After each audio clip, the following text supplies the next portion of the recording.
இன்றைக்கி முட்டை மாஸ் எப்படி பண்ணுறதுன்னு பார்ப்போம். தேவையான பொருட்கள்: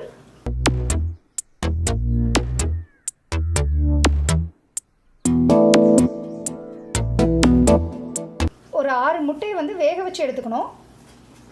தக்காளி 4 தக்காளி இந்த மாதிரி நறுக்கி எடுத்துக்கணும்.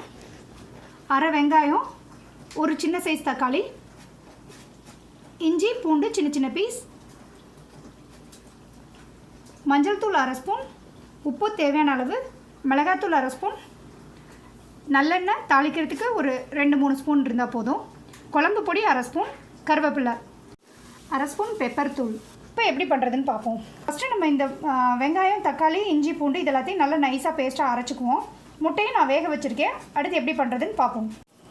முட்டை வேகிறதுக்குள்ளே நம்ம என்ன பண்ணணும்னா, இது வந்து சிக்கன் குழம்பு ஊற்றி தான் செய்வாங்க. நம்ம அதுக்கு பதிலாக கொஞ்சமாக குழம்பு மாதிரி ரெடி பண்ணிவிட்டு அதை வந்து முட்டை மாஸில் கலக்க போகிறோம். அதுக்காக இப்போ ஃபஸ்ட்டு இந்த குழம்பை ரெடி பண்ணிடலாம். இப்போ நல்லெண்ணெய் ஒரு 2 ஸ்பூன் மட்டும் சேர்க்குறேன். எண்ணெய் சூடானதும் ஒரே ஒரு பிஞ்ச் இந்த ஹோல் கரம் பவுடர் போடுறேன். இது வந்து ஆப்ஷனல், உங்களுக்கு வேணும்னா போடலாம், இல்லைன்னா போட வேணாம். அது கொஞ்சம் செவந்ததும் நம்ம அரைச்சி வச்சுருக்க பேஸ்ட்டை இதில் கலந்துடலாம். செவந்துருச்சு. இதில் வந்து நம்ம அந்த பேஸ்ட்டை கலந்துடலாம். இது நல்லா பச்சை ஸ்மெல் போகிற அளவுக்கு வதங்கட்டும்.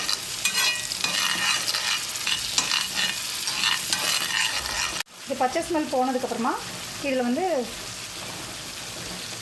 அரை ஸ்பூன் மஞ்சள் தூள் சொல்லியிருந்தேன். இதில் வந்து இப்போ வந்து 1/4 ஸ்பூன், அதுக்கப்புறமா முட்டை மாஸில் 1/4 ஸ்பூன் சேர்த்துக்கலாம். இப்போ இதில் 1/4 ஸ்பூன் மஞ்சள் தூள்,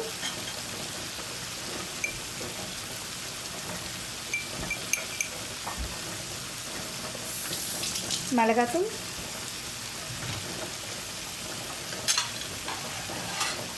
நல்லா கலந்து விட்டுக்கலாம்.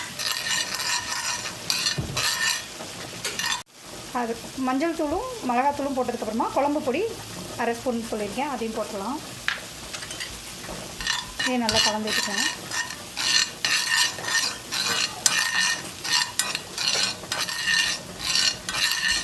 கொஞ்சம் பச்சை ஸ்மெல் போனதுக்கப்புறமா கொஞ்சமாக ஒரு 1/2 டம்ளர் தண்ணி ஊற்றி இதை கொதிக்க விடணும். இதை நல்லா கலந்து விட்டுட்டு அதில் வந்து தண்ணி சேர்த்துடலாம். 1/2 டம்ளர் தண்ணி மட்டும் ஊற்றி இதை கொதிக்க விடணும்.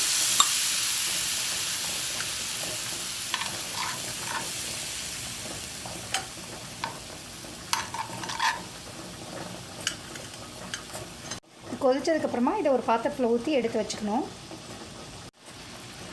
இந்த மசாலா செஞ்சது கொதிச்சிருச்சு. இதை வந்து எடுத்து ஒரு பாத்திரத்தில் ஊற்றி வச்சுக்கலாம். அடுத்து முட்டை மாஸ் எப்படி பண்ணுறதுன்னு பார்ப்போம். அடுப்பை ஆன் பண்ணியாச்சு. முட்டையை வந்து இந்த மாதிரி உடச்சி வச்சுக்கணும். ரொம்ப தூள் தூளாக இருக்கக்கூடாது. லைட்டாக கையை வச்சு லைட்டாக இந்த மாதிரி உடச்சி வச்சுக்கணும். இந்த மாதிரி ஒரு பேனில் பாத்திரம் சூடானதும் 2 ஸ்பூன் நல்லெண்ணெய் இதில் விட்டுடலாம்.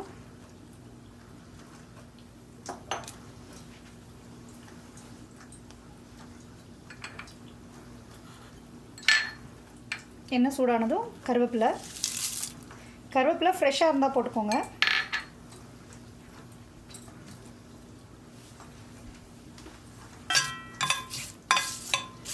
கருவேப்பிலை லைட்டாக செவந்தால் போதும்.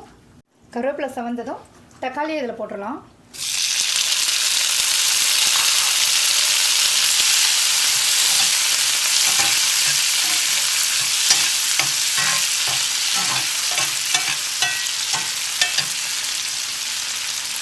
தக்காளி கொஞ்சம் வதங்கினதும் அடுத்த பொருளை சேர்த்துடலாம்.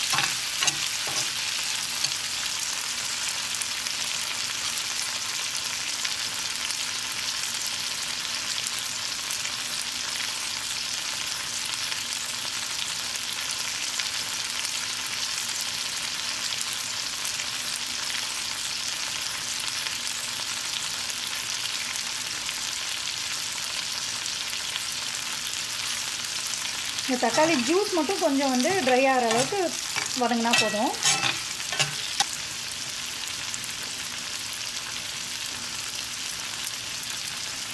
இது வந்து யூஸ்வலாக முட்டையில் பண்ணுற டிஷ் மாதிரி இருக்காது. இது கொஞ்சம் டிஃப்ரெண்ட்டாக இருக்கும். இதுக்கு சேர்க்குற பொருளும் வித்தியாசமாக இருக்கும்.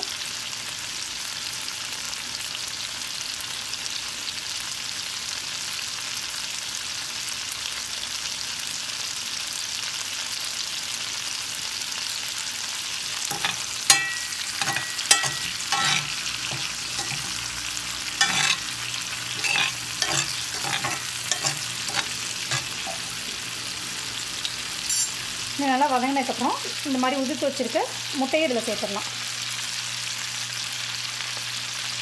ரொம்ப பொடியாக உதுத்தா வதங்கும் போது ரொம்ப தூளாயிடும். அதனால தான் நான் கொஞ்சம் பெரிய பெரிய பீஸாகவே போட்டிருக்கேன்.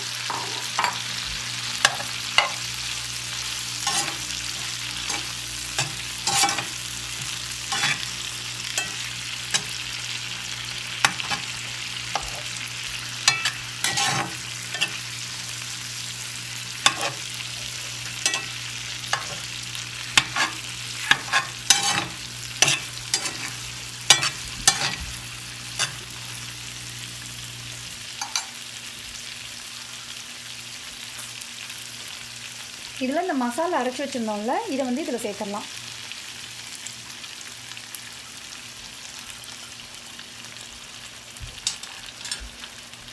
மசாலாவோட சேர்ந்து இந்த முட்டை வந்து வேகணும், நல்லா மிக்ஸ் ஆகணும்.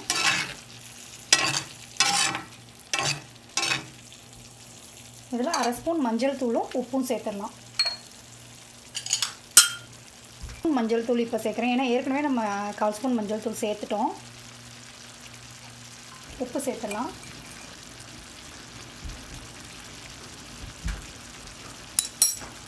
கடைசியாக ரெடி ஆனதுக்கப்புறமா பெப்பர் பொடி போட்டு இறக்கிடலாம்.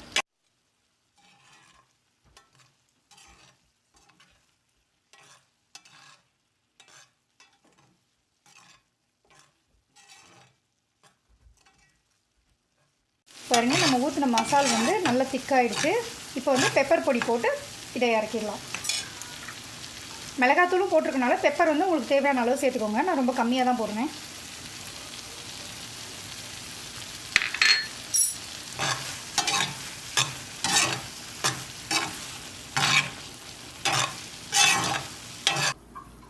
பாருங்கள், சூப்பரான முட்டை மாஸ் ரெடி ஆயிடுச்சு. இந்த வீடியோ உங்களுக்கு பிடிச்சிருக்கும்னு நினைக்கிறேன். நீங்களும் ட்ரை பண்ணி பாருங்கள். அடுத்த வீடியோவில் சந்திப்போம். பாய். இந்த போறப்பு தான் நல்லா ருசிச்சு சாப்பிட கிடைச்சது.